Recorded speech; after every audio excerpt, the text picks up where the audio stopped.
Europe 1. Nico Saliagas, c'est votre journée. Tous les matins sur Europe 1, un coup de fil à celui ou celle qui fait l'actualité. Ce matin, c'est Joey Starr qui est en ligne avec nous. Bonjour Joey. Bonjour.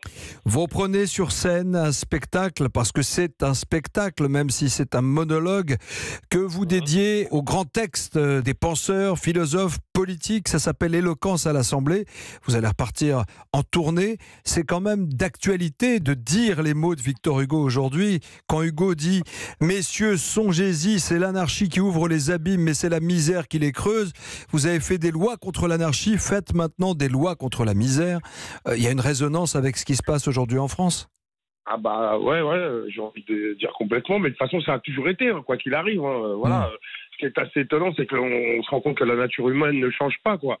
Parce que c'est quand même des textes qui datent, que ce soit pour Hugo là, mais par exemple il y a un texte de Lamartine qui date de 1700, je sais plus combien, qui s'appelle Le vice et le système, et on a l'impression que le mec parle de l'histoire de Fillon pendant les présidentielles, quoi. Puis surtout en fait, ce que je crois, c'est qu'on avait affaire à des vrais citoyens, quoi. Il y avait dans la teneur des discours, c'était pas des discours d'aujourd'hui, quoi. C'était pas de la communication, en fait, c'est ça. Voilà, c'est ce qui fait la différence, et ce qui fait aussi le fait qu'ils sont encore d'actualité, quoi.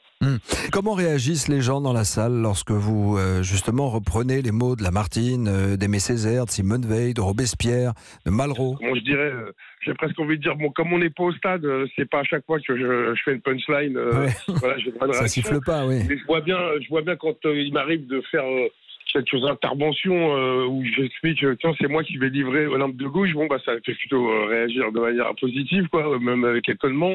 Donc je pense que chaque discours résonne à sa manière, quoi.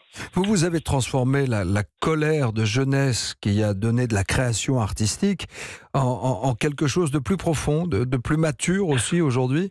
Vous sentez qu'il y a même une évolution. Aujourd'hui, vous êtes un père de famille, vous êtes au cinéma, vous êtes sur scène, au théâtre, vous êtes toujours rappeur, vous revenez avec NTM et ça fait un tabac.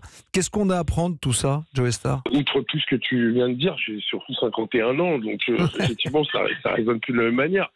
Parce que j'ai appris que les réactions hormonales et épidermiques sont propres à la jeunesse, et elles sont bonnes à vivre, et on a besoin de ce feu.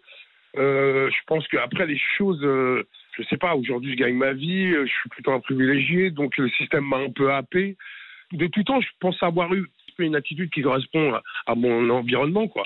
Aujourd'hui, j'aime pas le mot sage, je dirais un peu plus mesuré, un peu plus avec plus de distance, quoi. Voilà, quoi. Quand vous voyez des gamins justement dans la rue en colère, qui balancent des pavés ou qui cassent des vitrines, ça vous rappelle le gamin énervé que vous étiez aussi?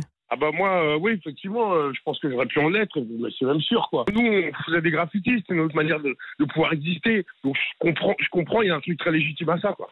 On parle d'un nouvel album de NTM, d'un biopic au cinéma en 2019. C'est sûrement BFM qui a dit ça. BFM TV, c'est pas une fake news, quoi. Dites pas ça. Non, respect pour nos confrères, quels qu'ils soient. Vous serez en tournée, Joey Starr, vous serez le 21 janvier 2019 sur la scène du Théâtre du Rond-Point, vous serez le 29 janvier à Mérignac, le 7 février au Grand Quevilly, vous serez le 1er mars à Florange, le 5 mars à Lille et à Marseille le 19 mars. Bref, sur le site d'Europe 1, on mettra vos dates de tournée. Merci d'avoir été avec nous ce matin, Joey Starr. Merci Nico, au revoir.